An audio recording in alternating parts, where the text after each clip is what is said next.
అందరూ ఎలా ఉన్నారు? నేనైతే ఈరోజు లంచ్కి ఆమ్లెట్ వేశాను.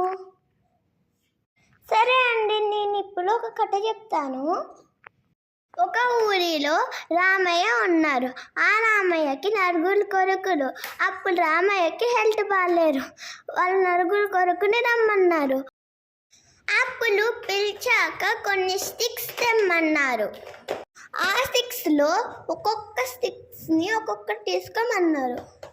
ఇప్పుడు వాళ్ళని ఆ స్టిక్స్ విరవమన్నారు. వాళ్ళు ఈజీగా విరిచేశారు. ఇప్పుడు ఒక్కొక్కరిని కొన్ని స్టిక్స్ తీసుకోమన్నారు. వాళ్ళు కొన్ని స్టిక్స్ తీసుకున్నారు. ఇప్పుడు మళ్ళీ విరవమని చెప్పారు రామయ్య. వాళ్ళు ట్రై చేశారు కానీ విరవలేకపోయారు. వాళ్ళకి ఏమీ అర్థం కాలేదు. రామయ్య ఎందుకలా చెప్పారు.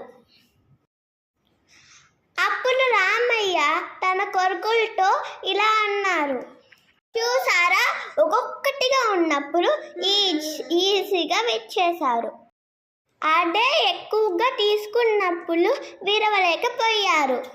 దీనికి అర్థం ఏమిటి అంటే, కలిసి ఉంటే బలం ఎక్కువ. నా కథ ఎలా ఉందో కామెంట్స్లో చెప్పండి. ఓకే, అందరికీ బాయ్. నా ఛానల్ని సబ్స్క్రైబ్ చేయండి, లైక్ చేసి షేర్ చేయడం మర్చిపోకండి. బాయ్.